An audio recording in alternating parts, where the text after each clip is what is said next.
To my new video. तो हम आज इस लेक्चर में चैप्टर नंबर 1 फिज़िक्स का क्लास 12th का इलेक्ट्रिक फील्ड एंड चार्जेस, जो ये इलेक्ट्रिसिटी का पार्ट है, उसके इंपॉर्टेंट क्वेश्चंस करने वाले हैं, जो कि नीट पॉइंट ऑफ व्यू से काफ़ी ज़्यादा इंपॉर्टेंट है। तो देखो फर्स्ट क्वेश्चन, देखो बिना कोई टाइम वेस्ट के स्टार्ट करते हैं। First question, if the electric field in a uniform metallic conductor is E, मतलब हमारे पास इलेक्ट्रिक फील्ड दिया हुआ है ई, कोई दिक्कत नहीं है।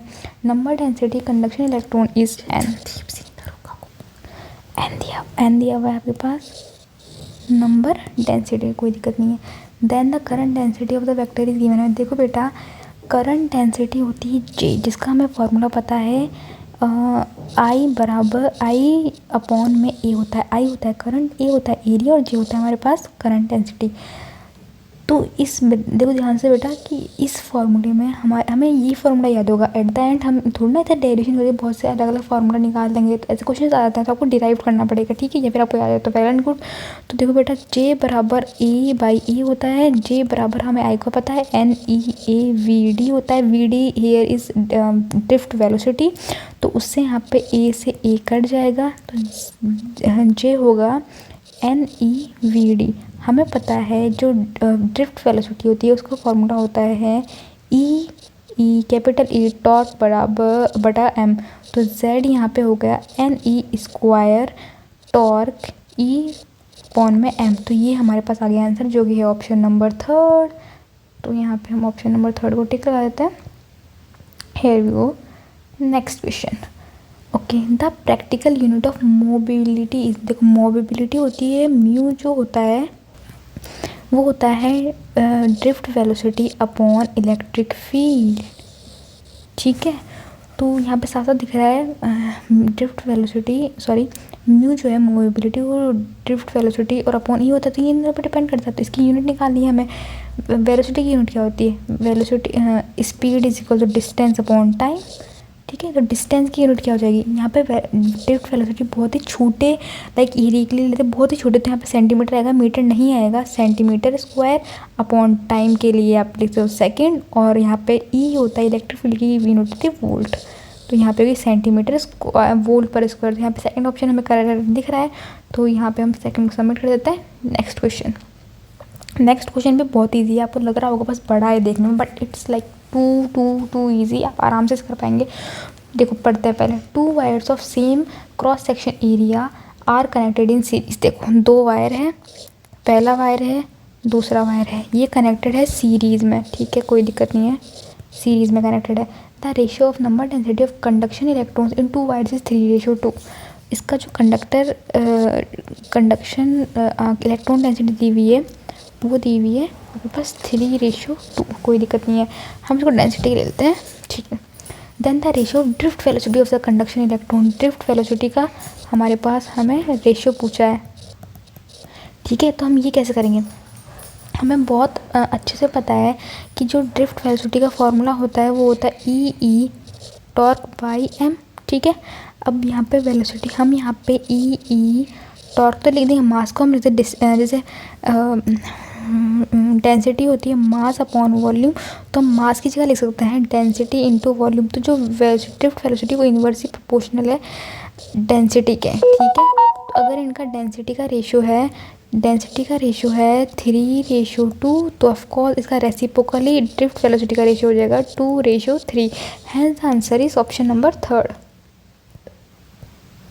आई hope you are understanding well. अब देखो, if the temperature of a metallic conductor is increase then product of resistivity and conductivity. ये बच्चों आप ध्यान से देख लो, कंडक्टिविटी और जो रेसिस्टिविटी होती है वो दोनों ही इंडिपेंडेंट होती है, लाइक वो किसी भी चीज़ पर डिपेंड करती है, वो सिर्फ डिपेंड करती है नेचर ऑफ मटेरियल। जैसे होता है R is equal to rho L by E। तो जो जो रेसिस्टिविटी है वो ना ही तो लेंथ पे, ना ही एरिया पे, ना ही आपके पास रेसिस्टेंस पे डिपेंड करती है। रेसिस्टिविटी नेचर ऑफ मटेरियल पे डिपेंड करती है, तो यहाँ पे आ जाएगा remains constant. Okay, next question is, okay ये क्वेश्चन आपके पास एक लाइक सीरीज़ होती है, उस पर डिपेंड करता है, उस पर इसका सॉल्यूशन होगा। Colours codes are shown in carbon resistance the correct resistance with tolerances. देखो यहाँ पे हमारे पास दिया हुआ है रेड गोल्ड, हमें पता है। देखो मैं आपको एक सीरीज़ बता देती हूँ, जो याद करी होगी आपने, बी रॉय, गधा बॉय, हैविंग वेरी, गधी वाइफ। आप इसको ऐसे याद रख सकते हो, ठीक है। लाइक इसमें हो जाएगा ब्लैक, ब्लू, रेड,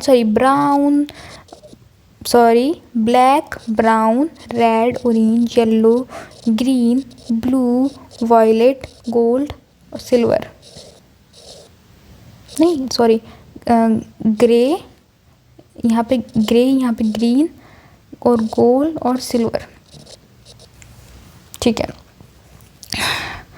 अब यहाँ पे गोल्ड पे हमें पता है 5% एरर होता है और सिल्वर पे होता है 10% एरर, तो हैंस यहाँ पे ऑप्शन नंबर जो 4 थे वो पहले ही कट हो गया। तो रेड के लिए देखो बी रॉय, ये होता है 0 1 2, तो रेड के लिए आएगा 2, तो hence 2 2 oh okay, hence option 3 is correct, क्योंकि डी तो पहले कैंसिल हो गया, यहाँ पे 10% है और प्लस आपके पास 2 2 रेड में 2 2 आएगा, तो hence option number 3 is correct. 3 ही आंसर आ रहे हैं सबके, ठीक है, कोई बात नहीं। नेक्स्ट क्वेश्चन देखते हैं, a wire of resistance R in stretch. देखो बच्चों, स्ट्रेच, हमें ये जो वर्ड है ये बहुत ज़्यादा इंपॉर्टेंट है इस पूरे लाइक क्वेश्चन में। स्ट्रेच जब भी बोलते हैं तो मतलब आप उसका वॉल्यूम चेंज कर रहे हो, ठीक है, ठीक है। So length become 3 time the original the new resistance will be. देखो हमें पता है, एक मिनट को, हमें पता है जो रेजिस्टेंस होता है वो होता है रो L by A. Resistance directly proportion होता है लेंथ के, लेकिन अगर आपके पास एरिया कांस्टेंट हो लिया है, यहाँ पे स्ट्रेच बोलिए, यहाँ पे कहीं मेंशन नहीं किया गया कि आपके पास एरिया कांस्टेंट है, नहीं दिया हुआ ना, तो यहाँ पे स्ट्रेच का मतलब होता है वॉल्यूम कांस्टेंट। अगर वॉल्यूम कांस्टेंट है तो जो इसका फॉर्मूला हो जाएगा, ये आपने पढ़ा होगा, बाई ए, हम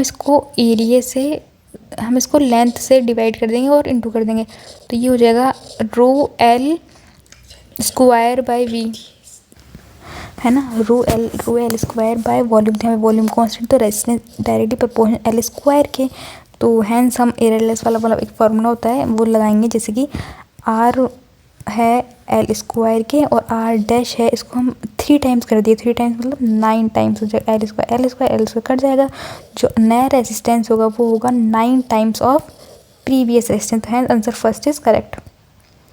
ओके, नेक्स्ट क्वेश्चन देखते हैं, बहुत अच्छा क्वेश्चन है, आप खुद ट्राई जरूर करेगा।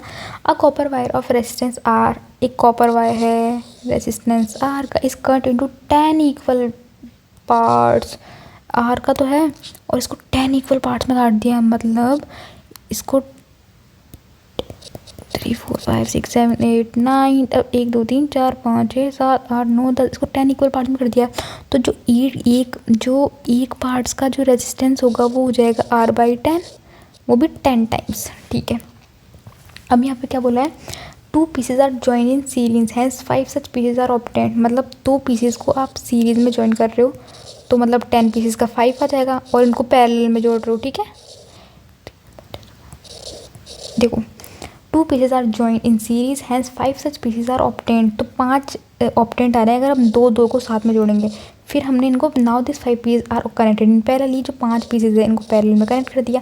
हमें पता है जो एक का रेजिस्टेंस है 10 पार्ट्स है ना, एक का है वैल्यू आर बाई 10, तो सीरीज़ में क्या हो जाएगी इसकी, इन दोनों की क्या हो जाएगी, जैसे R by 5 plus R by 2 10 ही तो करेंगे, तो वो हो जाएगी आर बाई 5।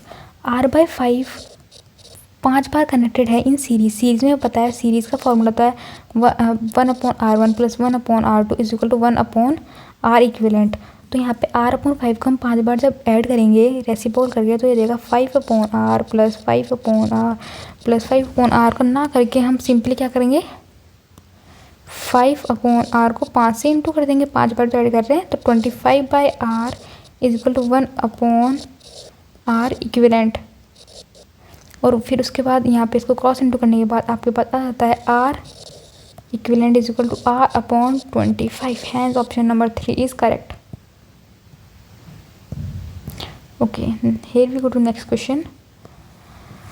देखो ये क्वेश्चन आपके लिए HW है, क्योंकि उसी पे मैंने जो आपको सीरीज बताई थी बी रॉय वाली, उसी पे डिपेंड करेगी, उसी से इसका आंसर जगह बहुत सिंपल, तो ये आपका HW है क्वेश्चन, ठीक है। क्वेश्चन नंबर 10, आई होप आप सब कमेंट जरूर करेंगे इसका आंसर, मैं आपको नेक्स्ट वीडियो में इसका सॉल्यूशन भी बता दूँगी, ठीक है।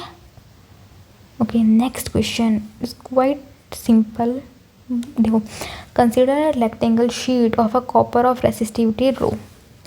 एक ये शीट दी हुई है हमें जिसकी रेसिस्टिविटी है rho, as shown in figure the resistance of the sheet to shaded faces. देखो यहाँ पे ये इसकी लेंथ कितनी दी हुई है एल, और ये दिया हुआ है ए, और इसकी जो लाइक वो ये दी हुई है बी।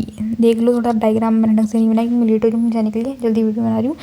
तो यहाँ पे रेजिस्टेंस क्या होता है, R is equal to rho L by A. तो resistance rho L by A क्या होता है, रेजिस्टेंस मतलब ये लेंथ किसकी लेंथ, जहाँ से करंट जा रहा हो। तो हम देखते हैं ये करंट यहाँ से यहाँ जा रहा है, तो लेंथ लेंगे, कितनी लेंथ से जा रहा है, एल एल लेंथ जा रहा है। तो ये हो जाएगा L simple. Area, area rectangle का एरिया होता है लेंथ इंटू ब्रीथ। तो यहाँ पे लेंथ है एल और विड्थ है इसकी ये वाली बी, तो ये हो जाएगा ए बी, ए बी। तो हैंस ऑप्शन नंबर थर्ड हमें दिख रहा है एकदम सही, तो option number third. Okay okay, thank you बच्चों, ये था लास्ट क्वेश्चन। अगर आपको समझ में आ गया तो लाइक कर देना, कमेंट कर देना, सब्सक्राइब करना चैनल पर नए हो तो। Thank you.